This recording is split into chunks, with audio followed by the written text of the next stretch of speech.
Il y a de l'argent sur la table. Ah, mais Ça aurait pu être bien plus que ça. Il y en a peut-être oui, dans hein? vos garde-robes aussi de l'argent parce appelez-moi. on a tous des faire vieilles un cartes de ménage. hockey qui traînent, quelque Ouais. part. Oui, là. c'est vrai. Ben oui, je vous entendais en intro. Hein. Mais Je quand pense qu'il m'en reste une, je pense, à la maison. C'est une carte de Joe Sakic, qui a toujours été mon joueur préféré. Ah oui? Celle-là, je la garde. Est-ce qu'elle est signée? Non. Non. Ben là, il n'est pas trop tard. OK. Toujours Moi, je vivant. mettais ça sur Il est ma encore route là. de vélo à Ça faisait les du cartes. bruit, c'est vrai. Mais j'ai fait ça aussi. Oui. Mais oui, parce que ça Avec faisait... ton banc banane, là. Exactement. Mais mon vélo, comme ça, avec la carte de Bobby Orr, qui fait du bruit plus que les autres, je sais pas pourquoi, c'est celle de Bobby Orr. Mais j'y pense aujourd'hui, je me dis, hey, elle vaut 5 000 maintenant, cette carte-là.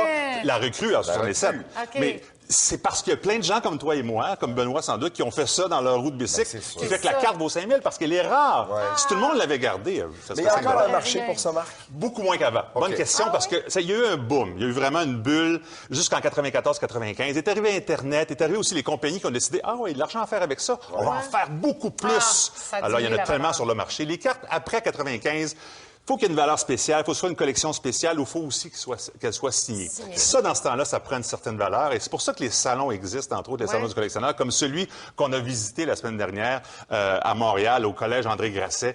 C'est vraiment génial. Hein. Pendant 2 jours, des gens, des commerçants, il y en avait au-dessus de 75, 3000 personnes qui vont là pour discuter. Moi, c'est ce que j'ai aimé du salon. Je vais vous dire, c'est la première fois que j'y allais ici au Québec.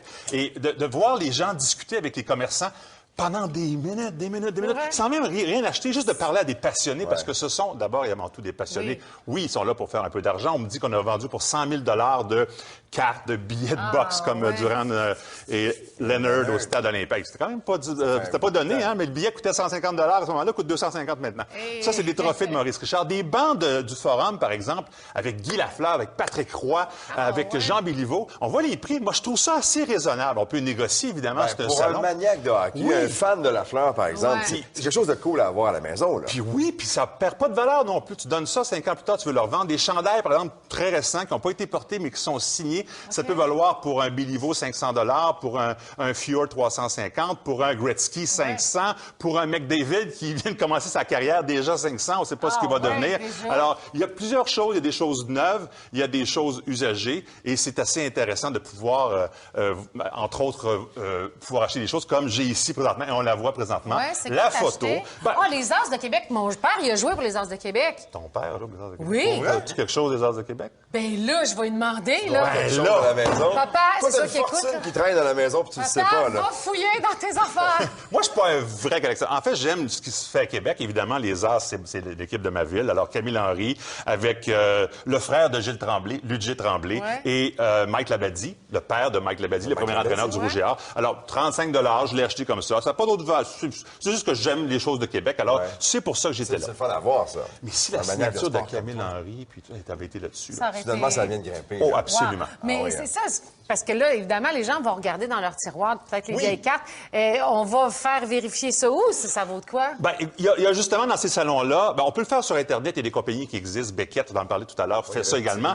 Mais sur place, dans les salons, Beckett est là, mais il y a aussi d'autres compagnies qui vont faire ça, faire valider des cartes. Et justement, j'ai ici avec moi cette carte de Joe Malone que j'avais achetée sur eBay il y a plusieurs années pour environ 100 Oh. J'avais aucune idée, c'était peut-être une fausse eBay, on ne sait jamais, parce qu'elle n'était pas agréée, si on veut, par une compagnie spécialisée. Alors, là-bas, on va le faire. Alors, on a des images de ça. J'ai la carte, donc, au salon, et on la voit actuellement, alors qu'elle n'est pas enveloppée de son plastique rigide comme actuellement. Et c'est une carte de 1911, la deuxième année seulement qu'on a fabriqué des cartes de hockey. La première année, c'est 1910. Alors, est-ce que t'es millionnaire, là? Ben là, écoute, la carte en parfait état coûte 50 000 actuellement sur eBay. Allez voir, elle est là, c'est encore le cas. mais il analyse vraiment, Il analyse vraiment. On voulait s'assurer que c'était pas une fausse. Il y a quelqu'un qui m'avait dit c'est peut-être une fausse. Tu l'as pas payé cher. C'était le risque. Mais bon, la façon dont c'est imprimé sur la carte, on le voit avec une espèce de microscope numérique qui grossit 140 fois le caractère. La couleur du papier, la densité du papier faisait en sorte qu'il a assuré que c'était une vraie carte. Maintenant,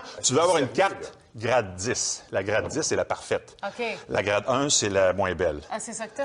Non, OK. grade 2. Mais quand même. Je peux pas le soudoyer, là. Et là, ce qu'on n'a pas vu, mais à la fin, on l'installe dans une espèce de machine et schlock, comme ça, on peut pas, la scelle. on le voit actuellement, OK. on la scelle, donc je peux plus l'ouvrir. Elle est grade 2 pour la vie, à moins que je l'installe sur Mais le, elle est la fenêtre de ma voiture. authentifiée, par exemple. Exactement. Alors maintenant, je sais que je pourrais la vendre 300 à 400 $. C'est le prix qu'on la vend actuellement. 300 400. Ben, c'est un bon investissement. Ben, finalement, c'est bon. peut être mieux que la Contrairement bourse. à mes lames, je pensais vraiment, parce que moi, j'étais un fan des Bulldogs de Québec. Quand j'avais vu ça sur eBay, ça va être difficile à voir, mais c'est écrit Bulldog Ben ici. oui. Alors, comme c'est écrit Bulldog, je dis, ah, ça y est! Une lame de joueur des Bulldogs de Québec qui a gagné Coupe Stanley. Non, c'est pas ça? la compagnie Star a fait des lames Bulldog et finalement, j'ai ça pris une marchait chance. pas. Ouais. Mais C'est ça. s'il y avait eu la signature de Joe Malone, Ah, ben là, Là, ça aurait valu ça, cher. c'est 100, 200 000, c'est clair. facile, là. Ouais. Pour Alors, vrai? pour les gens aujourd'hui, pour que les objets prennent de la valeur, idéalement, ça prend la signature. La signature. Et ça, ces salons-là font ça aussi. Et toute la fin de semaine, qui est là, mon cher Benoît, amateur de hockey? Qui est cet homme avec les cheveux blancs là, qui est assis à la table? Diane? C'est Marcel Diane! Marcel Félicitations! Merci. 731 buts, membre du Temple de la Renommée. On fait la file, on paye de 25 à 35 $ par signature pour faire signer notre photo, notre chandail, notre hockey. Pour les anciens joueurs, c'est un revenu Mike supplémentaire aussi. qui peut être le fun. Oui. Et si on veut ajouter, par exemple, le membre du Temple de la Renommée ou joueur par excellence, comme lui, par exemple, Marc Bossy a ajouté Temple de la Renommée, Stanley Cup, 50 buts en 50 matchs. Ouais. Alors, on paye une prime supplémentaire pour que notre article vale encore plus cher. Pour qui a écrit ça? Donc, Exactement. plus il y en écrit, Aïe, aïe. plus ta carte ou ta photo prend de la valeur. Ouais. La valeur Ah, et ah. aussi plus ça coûte cher à la personne. Jean-Louis Drolet, qu'on voit présentement ici en bleu, c'était le 87e joueur qu'il rencontrait, photo à l'appui, qui signait un de ses items. Aïe, aïe. Alors, lui, c'est sûr, sa collection vaut une petite fortune. Ouais. Et dans ce cas-ci, ben, il était très Tu fier de parlais de ta rencontrer. carte, tantôt, qui pourrait valoir 100 000 par exemple, si Ouais, elle pas avait été assez autographiée, tout ça. Ouais. Aurais-tu tendance à vouloir la garder ou à la vendre si elle valait 100 000 $100, je pense que je la vends. Je prendrais une belle photo. Je l'ai déjà eu. C'est ça. Déjà mais- eu. Et là, je m'en vais dans le sud. Hey, faites vérifier vos choses. À une boîte, Ben oui. ne serait-ce que votre enfant. Mais toi, c'est de valeur. Je sais. Ah oui, ben, pauvre Mais petite, sa faut mère. pas en parler à Charlotte, elle va en pleurer pleurs. encore. Là. Mais Vraiment, là, tu sais, c'était c'est pas bien vrai. bon avoir cette fortune-là.